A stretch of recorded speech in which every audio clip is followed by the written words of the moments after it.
संत शिरोमणि आचार्य गुरुवर श्री विद्यासागर जी महाराज की जय। नवाचार्य श्री समय सागर जी महाराज की जय। आराम योग प्रणेता पूज्य मुनि श्री प्रणम्य सागर जी महाराज की जय। ओम अरहम नमः। स्वाध्याय प्रेमी बंधुओं, युग श्रेष्ठ आचार्य भगवान श्री 108 विद्यासागर जी महाराज के सरस्वती पुत्र अभीक्ष्ण ज्ञानोपयोगी प्राकृत विज्ञ अरहम योग प्रणेता मुनि श्री प्रणम्य सागर जी द्वारा रचित नई छड़ारा का अनूठा स्वाध्याय गुरु आशीर्वाद से सतत जारी है। हमने प्रथम ढाल में पंच परावर्तन के वर्णन को डिटेल में जाना। ढाल 2, जिसमें सम्यक दर्शन का प्रैक्टिकल स्वरूप मुनि श्री ने बड़े ही सरल और सुंदर तरीके से समझाया है, जिससे हमारे अंदर देव शास्त्र गुरु के प्रति श्रद्धा और दृढ़ होगा। अब चलते हैं नई छड़ाला द्वितीय ढाल की कक्षा की। ओम नमः सिद्धेभ्यः। ओम नमः सिद्धेभ्यः। ओम नमः सिद्धेभ्यः। ओकारं बिंदु संयुक्तं नित्यं ध्यायन्ति योगिनः कामदं मोक्षदं चैव ओंकाराय नमो नमः। अरहमित्यक्षरं ब्रह्म वाचकं परमेष्ठिनः सिद्धचक्रस्य सद्बीजं सर्वतः प्रणमाम्यहम्। अनंतानंत सिद्ध परमेष्ठी भगवान की, देवादिदेव आदिम तीर्थंकर श्री ऋषभनाथ भगवान की, वर्तमान शासन नायक श्री वर्धमान महावीर भगवान की, परम पूज्य आचार्य गुरुवर श्री विद्यासागर जी महाराज। तीन लोक में चार हैं, मंगल शरण श्रेष्ठ अरहत सिद्ध वसादु गण धर्म जैन जग ज्येष्ठ।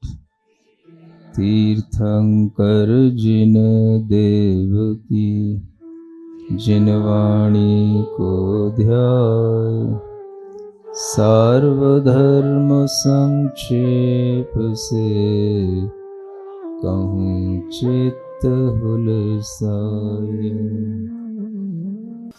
लोग पहले कुछ कहा और बाद में कुछ कहने लगते हैं, तो इसलिए जो भगवान की वाणी के अनुसार चलता है वह यह ध्यान रखता है कि हमारी वाणी में कोई पूर्वापर विरोध न आ जाए, है ना। पहले आपने कहा कि हिंसा नहीं करना चाहिए और फिर बाद में आपने उसी हिंसा के समर्थन में कोई कथन कर दिया। नहीं समझ में आया? पहले आपने कहा हिंसा पाप है, अहिंसा परमो धर्म है, और फिर आपने कहा कि यज्ञों में जीवों की हिंसा कर दो, कोई पाप नहीं होता। होम कर दो, कोई पाप नहीं होता। तो ये क्या हो गया? ये पूर्वापर विरोध हो गया। ये वचन मान्य नहीं होते हैं बुद्धिमानों के लिए। बात किन की चल रही है? अब तो आप वो नहीं रहे ना जिन्हें हम पहले कहते थे। हाँ, अब नहीं रहे ना। अब तो आप पहली ढाल पढ़ चुके हो। अब तो आप क्या हो गए हो? ज्ञानानंद सरस्वती। तो अब आप ज्ञान की तरफ बढ़ रहे हो। तो जो बुद्धिमान होते हैं उनके लिए ये बात पसंद नहीं आती। भाई या तो बोलो मत, और बोलो तो सही बोलो। फिर आपकी बात कटनी नहीं चाहिए, आपके ही कथन में पूर्वापर विरोध नहीं आना चाहिए। समझ में आ रहा है ना? तो इसलिए यह भगवान की वाणी की सबसे बड़ी विशेषता होती है। शास्त्र की भी यही विशेषता होती है, और जो शास्त्र के अनुसार चलेंगे उन मुनि महाराज को भी यही विशेषता ध्यान में रखनी पड़ती है। नहीं समझ आया? समझ आ रहा है ना? तो हर व्यक्ति महाराज से भी कुछ ना कुछ बुलवाना चाहता है। नहीं समझ? तो व्यक्ति के लिए यह भाव रहता है कि महाराज अपने मुंह से कुछ कह दें। उसकी भावना अच्छी है, वो प्रतिदिन आएगा दर्शन करने के लिए, वो प्रतिदिन जो है निवेदन करेगा, लेकिन ये भाव रखेगा कि महाराज कुछ कह दें। लेकिन महाराज को ये समझ में आता है कि हम वो कहेंगे कि कहने के बाद में हमारी वाणी में कहीं पूर्वापर विरोध ना आ जाए। नहीं समझ में आ रहा? इसलिए कुछ कहा नहीं जाता तब तक जब तक कि वह वाणी सुन ना लो और जब तक आशय स्पष्ट ना हो जाए, ताकि आपके लिए बाद में ये ना लग जाए पहले तो आपने ऐसे कहा था, अब आप ऐसा कहने लग गए। सुन रहे हो ना? यानी भगवान का अगर हम ज्ञान देखें और उनकी वाणी का हम जब किसी भी अनुयोग के माध्यम से ज्ञान करें तो हमें ये बात लगेगी कि उस वाणी में कहीं पर भी राग द्वेष मोह को बढ़ाने की बात नहीं होगी, घटाने की बात होगी। अगर आपने भगवान के इस वाणी का पान किया तो आपको यह मोक्ष मार्ग मिलेगा, मोह मार्ग नहीं मिलेगा। तो हर ज्ञान में भगवान ने मोह को कम करने की बात कही। चाहे आप व्यापार करो, चाहे आप भोजन करो, चाहे आप घर बनाओ, चाहे आप परिवार बनाओ, चाहे आप किसी भी तरह से अपने जीवन को धन आदि साधनों से आगे बढ़ाओ, हर काम में अगर वह चीज सही होगी तो उसमें मोह की कमी होनी चाहिए, मोह रहित वो चीज होनी चाहिए। समझ रहे हैं ना? मोह से सहित जो चीज होगी वो चीज कहीं ना कहीं अप्राकृतिक होगी और वह चीज आपके लिए कहीं ना कहीं धर्म से दूर करेगी। तो भगवान की वाणी में हमेशा अगर उन्होंने कहा कि अहिंसा, संयम, तप ये धर्म है, तो हर जगह पर वह आपको नीचे से लेकर ऊपर तक इस अहिंसा की, संयम की, तप की, वृद्धि की साधना ही मिलेगी। जब आप अहिंसा का भी पालन करेंगे तो आपके लिए भी मोह की कमी करनी पड़ेगी। तो कहीं भी भगवान की वाणी में आपको पूर्वापर विरोध नहीं मिलेगा। इसी कारण से आप जब मान लो कोई भोजन करते हैं तो शुरुआत में ही आपसे कहा जाता है कि आप ये ना खाएं, वो ना खाएं। तो आप ये ना समझें कि आपके लिए ये चीजें खाने को मना की जाती हैं। आप अगर इतना ही समझ लें कि इन चीजों को खाने से मोह बढ़ता है, वो चीजें आपसे शुरुआत में मना की जाएंगी। चलो हिंसा होती है ये बाद में हम सिद्ध करते हैं, तो हिंसा होती है ये तो हम उस प्रोसेस से सिद्ध करते हैं कि इन पदार्थों में ये चीजों से हिंसा होती है। और भीतरी चीज जो होती है वो मोह राग से जुड़ी होती है। आपको उस वस्तु के प्रति राग अधिक होगा, मोह अधिक होगा, तो आप उस वस्तु का सेवन करेंगे। बताओ कौन सी चीज खाने को मना किया जाता है? सबसे पहले, और उससे पहले आलू प्याज से भी पहले कुछ मना किया जाता है। तो मद्य, मांस, मधु, सुन रहे हो? अब ये तीनों ही चीजें आपके अंदर मोह उत्पन्न करेंगी, राग उत्पन्न करेंगी। आप अगर मद्य, मांस, मधु का सेवन करते हैं तो आपके अंदर राग आदि की अधिकता होगी, तभी आप इसका सेवन करेंगे और इससे राग बढ़ेगा, मोह बढ़ेगा इन चीजों के सेवन से। इसलिए अगर मोक्ष का मार्ग बताया जा रहा है तो किन्हीं शास्त्रों में लिखा रहता है कि भाई मोक्ष की प्राप्ति के लिए तप करो, वैराग्य धारण करो, और साथ में इसका मना नहीं है कि मद्य, मांस, मधु मत खाओ, ये खा सकते हो और आप मोक्ष भी जा सकते हो। तो यही कथन पूर्वापर विरोध हो जाता है। और ये बात अगर आपको मालूम नहीं है तो ये आपकी सर्वज्ञता के कारण से, आपके अधूरे ज्ञान के कारण से इस तरह से प्रस्तुति हुई है, ये सिद्ध हो जाता है। तो आपके ज्ञान में परिपूर्णता नहीं होने पर ही आप ऐसे कहेंगे कि भाई मद्य मांस मधु भी खाते रहो और हाँ ध्यान भी करते रहो, मोक्ष भी जाते रहो, वैराग्य से मोक्ष हो जाएगा। ध्यान करो, ध्यान से मोक्ष हो जाएगा। सुन रहे हो? तो ये क्या हो गया? ये पूर्वापर विरोध की बात हो गई। क्यों हो गई? क्योंकि मोक्ष जाने के लिए तो मोह कम करना पड़ेगा, और आप जब मोह कम कर ही नहीं रहे हैं, आप कह रहे हो कि भाई मांस खाओ, मदिरा पियो, मधु खाओ, शहद खाओ, तो इससे तो मोह बढ़ेगा। तो जो चीजें मना की गई हैं उनका दूसरा बाहरी कारण तो यह है कि उनमें जीव हिंसा है इत्यादि, ये अलग मैटर है। लेकिन उसका भीतरी कारण ये भी है कि इससे आपके परिणामों में, आपके भावों में मोह की, राग की वृद्धि होती है। इसको भी ध्यान में रखना चाहिए, इसको भी लोगों को बताना चाहिए। सुन रहे हो? तो जब आपने मद्य मांस मधु का त्याग किया तो एक मोह कम किया। फिर आए आप आलू गाजर पर, मूली पर, है ना, लहसुन प्याज पर। ये भी किस लिए? ये भी अब हिंसा अहिंसा एक अलग पक्ष है, और भीतर का भाव पक्ष जब हम देखते हैं तो मोह राग की वृद्धि है उसका दूसरा भाव पक्ष है। तो इसमें भी आपकी राग की वृद्धि होगी। ये ऐसे पदार्थ हैं, इनको खाने से भी आपका राग बढ़ता है, मोह बढ़ता है। और जिन पदार्थों को खाने से आपका राग मोह बढ़ेगा, वो पदार्थ आपके ज्यादा भी खाने में आएंगे, क्योंकि आप राग से ज्यादा खा जाएंगे। नहीं समझ में आ रहा? मान लो आप इन चीजों का प्रैक्टिकल किया करो। जैसे मान लो आप आलू खाते हो, समझ आ रहा ना? तो आपने आलू की टिक्की बनाई, चिप्स तो हल्की चीज होगी, तो आपने आलू की, है ना, तो अब आपने आलू की कचौड़ी बनाई, टिक्की बनाई, है ना, पराठे बनाए, तो एक टेस्ट अलग आता है और ज़्यादा भी खाने में आ जाता है। खाने के बाद देखा जाएगा, हाजमोला खा लेंगे, वो अलग मैटर है, लेकिन वो खाने में आ जाता है, राग की वृद्धि होती है उससे।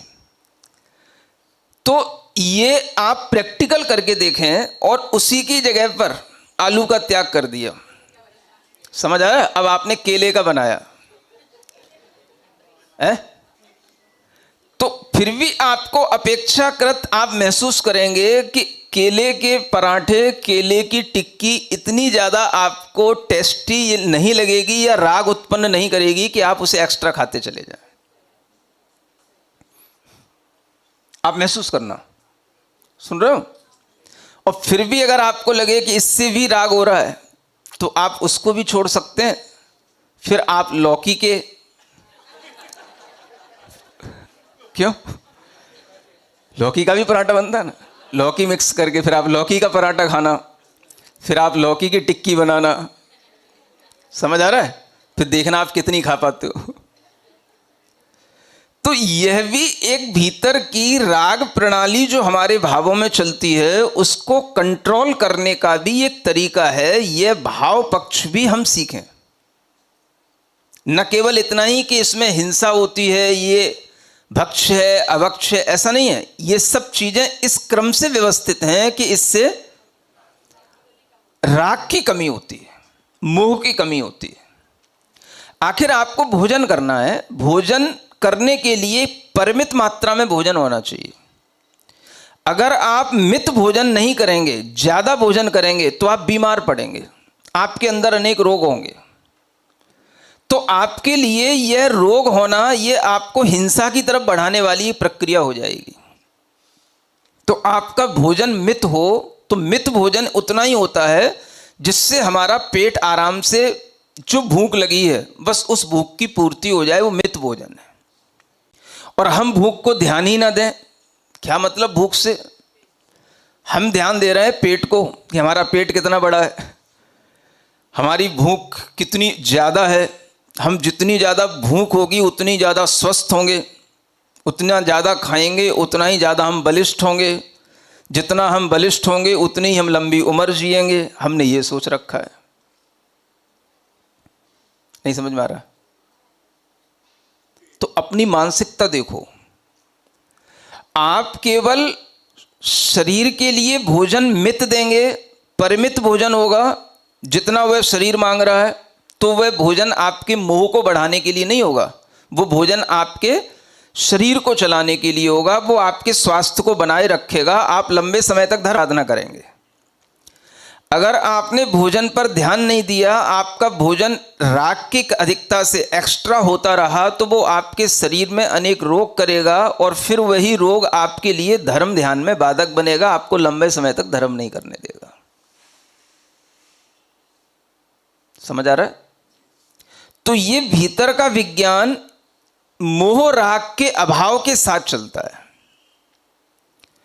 तो आचार्यों ने हमेशा भोजन को देखने के लिए, समझने के लिए, भोजन के विज्ञान पर विचार करने के लिए हमेशा कहा है। कितनी बार करना, कितना खाना, जरूरत है कि नहीं, कि एक नियम ही बना लिया है कि हमें रोजाना खाना ही है और खाना भी है तो फिर उसकी कुछ नियमितता भी है कि नहीं, कौन सी चीज़ें हमारे लिए उपयोगी हैं, कौन सी चीज़ें अनुपयोगी हैं, इन सब का अगर हम विचार नहीं करेंगे तो हम रोगी होते चले जाएंगे। तो गृहस्थ के लिए विशेष रूप से, क्योंकि उसके पास सब कुछ होता है, इसलिए गृहस्थ के लिए विशेष रूप से ये बात ध्यान में रखने की होती है कि हमारा भोजन कैसा हो, मित हो। मित माने परिमित मात्रा में ही लेना चाहिए। वह मित होगा तो हितकारी होगा, और अगर आपके लिए वह परिमितता नहीं रहेगी तो वह आपके इन्हीं भोजनों के माध्यम से आएगी। नहीं समझे? आप लौकी कितनी ज्यादा खा सकेंगे बताओ? उससे ज्यादा आप केला खा जाएंगे और उससे भी ज्यादा आप आलू खा जाएंगे। समझ आ रहा है? तो यह जो प्रपोर्शन है खाने का, ये किस पर डिपेंड कर रहा है? ये उन पदार्थों से जुड़े हुए राग पर डिपेंड कर रहा है।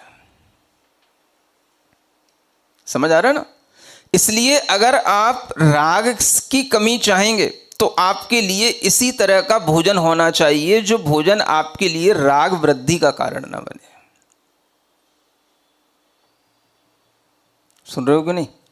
बस महाराज यही बातें मत कहा करो आप, बाकी सब सम्यक ज्ञान की बातें बताओ, आप बस ये भोजन पान की बातों पर मत समझाया करो ज्यादा। जैन लोगों के साथ सबसे बड़ी दिक्कत यहीं पर है। मोक्ष मार्ग की प्राप्ति हो, मोक्ष मार्ग पर चलें, सम्यक दर्शन ज्ञान चारित्राय नमः सब पढ़ेंगे, लेकिन मोह मार्ग में कमी ना हो जाए। हा? तो भगवान की वाणी पूर्वा पर विरोध हो जाएगी। अगर पहले तो हमने मोह को बढ़ाने वाली बात कही और लास्ट में हमने मोह को घटाने वाली बात कही, तो ये बात क्या हो जाएगी? पूर्वा। इसलिए भगवान की जो वाणी है उसमें शुरू से ही जो आचार संहिता है या कोई भी खाने पीने की चीजें हैं, चाहे वो चरणान योग भी एक धर्म है, तो वो इसीलिए है क्योंकि उसमें भी क्या बताया गया? आप निरंतर मोह राग द्वेष का हनन करें। अगर आपने जिनेंद्र भगवान के उपदेशों को प्राप्त किया है तो आपको मोक्ष की प्राप्ति होगी, तो आपको सुख की प्राप्ति होगी। तो आहार विज्ञान में भी मोह विज्ञान जितना कम होगा उतना ही वो आहार आपके लिए सात्विक होगा, उतना ही वह आहार आपके लिए सुख देने वाला होगा। ये निष्कर्ष निकलता है। समझ आ रहा है? आपके अगर ज्ञान में नहीं है तो आप वही चीजें खाएंगे जिनसे मोह की वृद्धि होती है, और आप देख लेना जिन चीजों से मोह की वृद्धि होगी वो चीजें अधिक हिंसात्मक भी होंगी या अधिक उनमें कुछ ज्यादा मिठास होगी, गाढ़ापन होगा, जिसके कारण से आपके अंदर वह शुगर बढ़ेगी, एसिडिटी बढ़ेगी, वो आपके लिए स्वास्थ्य में हानि पहुंचाएंगी। मान लो हम आलू की बात करें तो आलू में कार्बोहाइड्रेट जरूरत से ज़्यादा होता है, शुगर बहुत होती है। समझ आ रहा है? और केले की बात करें तो आलू की अपेक्षा से उसमें कम होगी, और लौकी की बात करें तो और कम होगी। एक बात बताई जाती है साइंस में कि हम क्षारीय भोजन करें, एल्कलाइन फूड होना चाहिए हमारा। तो ये भी इसी बात पर, इसी चीज पर, इसी साइंस पर डिपेंड करता है। आप देख लो, आलू में एसिडिटी ज्यादा मिलेगी आपको। समझ आ रहा है? क्योंकि उसमें वह स्वीटनेस ज्यादा है। फिर उसके बाद में केले में कम मिलेगी, और लौकी एल्कलाइन भोजन में आती है, उसमें क्षारीय गुण ज्यादा होते हैं। तो इस दृष्टि से भी अगर हम देखें तो ये बिल्कुल सही बात बैठती है कि हम जिस भोजन को कर रहे हैं वह भोजन हमारे लिए हितकर होगा, तो वही भोजन हितकर होगा जिसमें राग द्वेष मोह की कमी हो रही होगी। समझ में आ रहा है ना? तो ये बात ध्यान में रख करके भगवान की वाणी शुरू से ही आपको इसी रूप में आगे बढ़ाती है, राग द्वेष मोह का अभाव करते हुए आगे चलें। यही बात आपके भोजन के साथ है, यही बात आपके पान के साथ है। पान माने पीने वाली चीजें, मदिरा भी पीने की चीज है, फिर शरबत भी पीने की चीज है, जूस वगैरह, और पानी भी पीने की चीज है। सुन रहे हो? फिर पानी में भी ठंडा पानी फ्रिज का भी अलग है, मटके का अलग है, और नॉर्मल अलग है, कुनकुना अलग है। इन सब में इसी तरीके का ये राग का प्रोपोर्शन कम होता जाएगा। अब आप देख लो कौन सा आपको चूज करना है। हितकर क्या है? अब आप शुरू से चलना शुरू करो। मदिरा पीना हितकर है कि फिर जो है जूस पीना हितकर है? कितना जूस पीना भी नुकसानदेह होता है। हाँ, कोल्ड ड्रिंक वगैरह पीना हितकर है कि फिर आपके लिए ये ठंडा पानी, बिस्लरी का पानी ये हितकर है कि फिर आपका नॉर्मल पानी हितकर है कि मटके का पानी हितकर है कि फिर थोड़ा सा कुनकुना कर लिया जाए वो हितकर है। अगर आपको विज्ञान थोड़ा सा आता हो तो आपको समझ में आ सकता है कौन सा पानी हितकर है। तो हल्का कुनकुना पानी हितकर होता है। समझ आ रहा है क्यों होता है? अब आप देख लो, राग किससे होता है? गर्म पानी से होता है, कुनकुने से होता है कि ठंडे से होता है? समझ में आ रहा है? तो आप ये महसूस करो, बच्चे को ठंडा पानी क्यों अच्छा लगता है? वो राग पैदा करता है। मुंह में जाएगा ठंडा ठंडा अच्छा लगेगा, कंठ में जाएगा ठंडा ठंडा अच्छा लगेगा, पेट में जाएगा थोड़ी देर के लिए ठंडा ठंडा अच्छा लगेगा। अच्छा तो लगेगा, लेकिन उसका नियमित अगर वो सेवन करता रहेगा तो धीरे धीरे उसके लिए अनेक तरह की पेट की बीमारियां होने लग जाएंगी। क्योंकि ठंडा पानी अगर ज्यादा भी ठंडा है तो वो किडनी के लिए बहुत नुकसानदेह होता है। ठंडा पानी आपकी पाचन शक्ति को मिटा देता है। ठंडा पानी अधिक पिएंगे आपको भूख अच्छी नहीं लगेगी, आपकी पाचन शक्ति बिगड़ जाएगी। और फिर भी आप ठंडा पानी नियमित रूप से ज़्यादा पिएंगे तो आपके लिए वह कफ की विकृति आएगी, आपको अनेक तरह के कफ विकार पैदा होंगे। तो रोग हुए तो धर्म से दूर हुए। नहीं समझ में आया? रोग हुए माने धर्म से दूर हुए।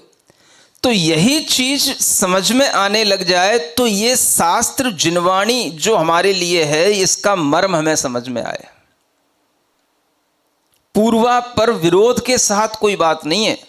माने भोजन, पान, विज्ञान, चलना फिरना, व्यापार, जो कुछ भी कहा गया है वो इसीलिए कहा गया आप इसका उपयोग अहिंसात्मक तरीके से करते हुए, मोह राग की कमी करते हुए इन सब चीजों से अपने जीवन को आगे बढ़ाएं।